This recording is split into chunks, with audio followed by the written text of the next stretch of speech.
تو آپ کی باڈی کو اٹھانے کے لیے ہمیشہ وہ خوراک دی جائے گی جو اسٹیمولنٹ ہے، یعنی ایسیڈک فوڈ ہے. آپ نے یخنی کا نام لیا، یس یخنی دی جائے گی، قیمہ کھلایا جاتا ہے، آپ انڈے کھانے کو کہتے ہیں. جو ایسیڈک فوڈز ہوتی ہیں ان کی بھی ایک مخصوص کمپوزیشن ہوتی ہے، ان میں پروٹین زیادہ ہوتی ہے، یعنی امائنو ایسڈ پرووائڈ کرتے ہیں وہ باڈی کو، جو کہ باڈی کا بلڈنگ مٹیریل ہے. ٹھیک ہے، سو کمزوری میں یقیناً آپ کو یہ والی چیزیں دینی ہے. لیکن یہ جو آپ نے ایک ٹرم یوز کی ہے نا، جگر کی گرمی، جگر کی گرمی کسی کو نہیں ہوتی اور کبھی بھی نہیں ہو سکتی، اور کبھی بھی کوئی اس کو ریڈ نہیں کر سکتا. دیر از نو انسٹرومنٹ وچ کین جج جگر کی گرمی. کچھ نہیں ہے ایسا. یہ جو لوگ کمپلین کرتے ہیں نا، اور یہ میں اپروو کرتی ہوں اپنے پیشنٹس کو، کہ یہ جو دانے نکل آتے ہیں یا جو گرمی محسوس ہوتی ہے، اس کا تعلق میجرلی آپ کی سٹمک کی خرابی سے ہوتا ہے.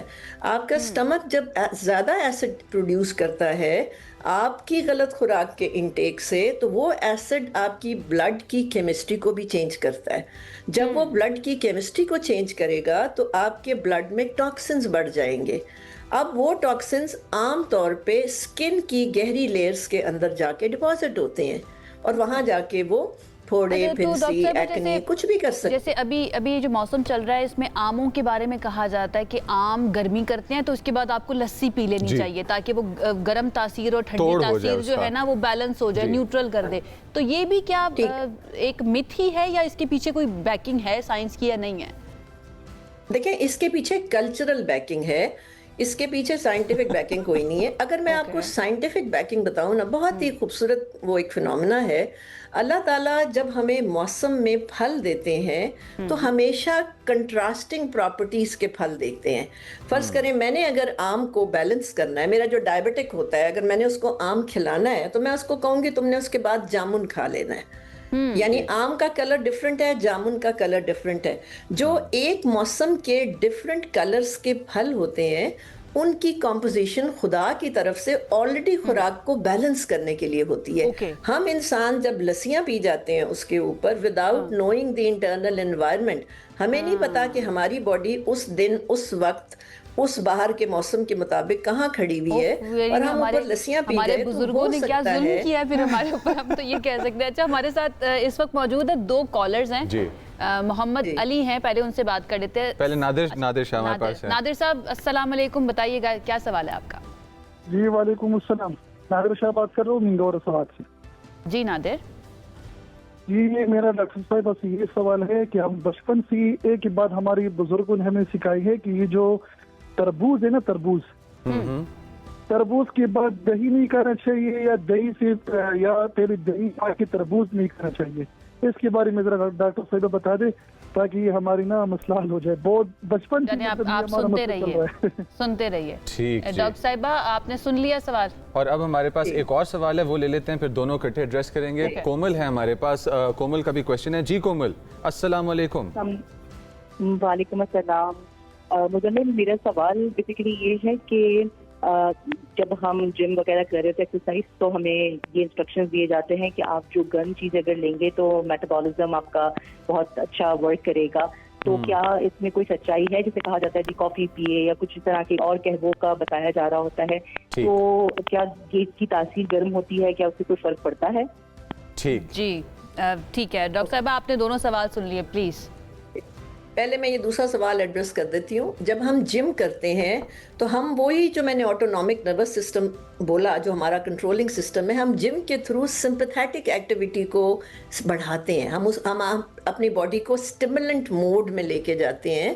تو بالکل ٹھیک کہا جس نے بھی جم میں کہا کہ اس کے دوران یا اس کے بعد اگر آپ کوئی وارم ڈرنک لیں گے تو آپ کے مسل، جو کچھ آپ نے بینیفٹ حاصل کیا جم کا، اس کو اور فائدہ ہوگا. تو اٹ از ٹرو، یہ بالکل ٹھیک بات ہے. اب جو پہلا سوال تھا کہ تربوز کے بعد دہی کھانا یا دہی کھا کے تربوز کھانا، اس کے بارے میں میں کوئی کامنٹ نہیں کر سکتی، بیکاز یہ کوئی ہماری کلچرل متھ ہے. لیکن میں یہ ضرور ایک بہت آسان سی آپ کو طریقہ بتا سکتی ہوں پھلوں کو بیلنس کرنے کا. سب سے بہترین سلوشن، بہت ہی آڈ سلوشن ہے لیکن یہ میں بہت کرتی ہوں اپنے پیشنٹس میں، کہ آپ پھل کے بعد نا چائے پی لیں. سب سے بہترین سلوشن، تربوز کے بہت سارے سائیڈ افیکٹس ہیں، اس کی وجہ یہ ہے کہ وہ آپ کا واٹر بیلنس خراب کرتا ہے، وہ آپ کا تھرموسٹیٹ خراب کرتا ہے، وہ آپ کی بلڈ کی سرکولیشن جس کا میں نے ذکر کیا وہ بلڈ کو گاڑھا کرتا ہے، وہ اس کی پراپرٹی ہے، اس کی بلٹ ان پراپرٹی ہے۔ جب آپ چائے پی لیں گے، ٹپیکل براؤن ٹی، میں دودھ پتی کی بات نہیں کر رہی، اگر آپ براؤن ٹی پی لیں گے تو وہ تربوز کی جو تھوڑی سی پراپرٹیز سائیڈ ایفیکٹس دے سکتی ہیں وہ بیلنس ہو جائیں گی۔ اور میں ہمیشہ ایک بات کہتی ہوں کہ اللہ تعالیٰ نے کوئی ایسی خوراک نہیں بنائی جس کی زیادتی ہمیں بیمار نہ کرے، اسی لیے ماڈریشن کا رول ہے۔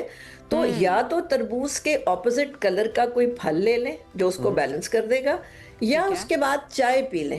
آم کے بعد چائے پینے سے سب سے زیادہ بینیفٹس میں دیکھتی ہوں۔ میں اسی وجہ سے ڈاکٹر صاحبہ تربوز کھاتے ہیں۔ میں نے پہلی مرتبہ ڈاکٹر صاحبہ کے منہ سے نا چائے کی تعریف سنی ہے، تعریف ان سینس کہ چائے فائدہ دے سکتی ہے۔ اچھا، ایک اور کالر ہے ہمارے ساتھ، یحییٰ جی۔ یحییٰ بتائیے کیسے ہیں آپ، کیا کہیں گے؟ اچھا، گڈ مارننگ۔ بالکل، پہلے تو میں آپ کا اور ہم ٹیم کا بہت شکریہ ادا کرنا چاہتا ہوں کہ میرا گفٹ آخرکار مل گیا، لیکن وہ مجھے نہیں ملا بیسیکلی، وہ جو کیونکہ خواتین کا تھا تو میری بیوی نے اس پہ قبضہ کر دیا۔ Anyway, thank you so much. اچھا، تھینک یو، بہت اچھا گفٹ تھا۔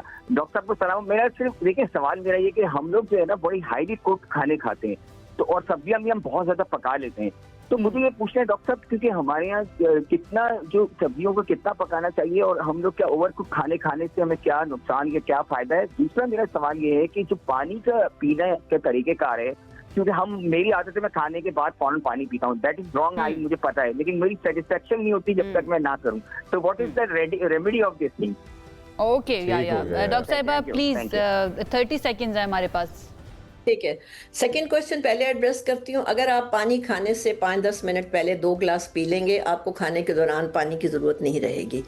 دوسرا کوشچن، جتنی ایسیڈک فوڈز ہیں، دیر ہضم چیزیں ہیں، ان کو دیر سے پکانا چاہیے اور لو فلیم پہ پکانا چاہیے۔ جتنی ویجیٹیبلز وغیرہ ہیں ان کو بالکل ہلکی آنچ پہ اور دم پہ پکانا چاہیے۔ جب آپ دم پہ پکاتے ہیں یا آپ لو فلیم پہ پکاتے ہیں تو ان کے نیوٹرینٹس انٹیکٹ رہتے ہیں، وہ زندہ رہتی ہیں وہ خوراکیں۔ All right, thank you so much doctor صاحبہ ہمیں جوائن کرنے کے لیے اور اتنی ساری رہنمائی ہمیں دینے کے لیے ہماری خوراک کے بارے میں کہ ہم کیا کھاتے ہیں اور کیا ہمیں فائدہ دے سکتا ہے، اور متس کو توڑنے کے لیے۔ بھائی ایسا کچھ نہیں ہے، گرم ٹھنڈا کچھ نہیں ہوتا ہے، اس کے بارے میں سرچ کیا کریں۔ ڈاکٹر صاحبہ کو ایک مرتبہ پھر سے شکریہ۔ ایک بریک کی طرف جاتے ہیں، ابھی واپس آ رہے ہیں، اسٹے ود اس۔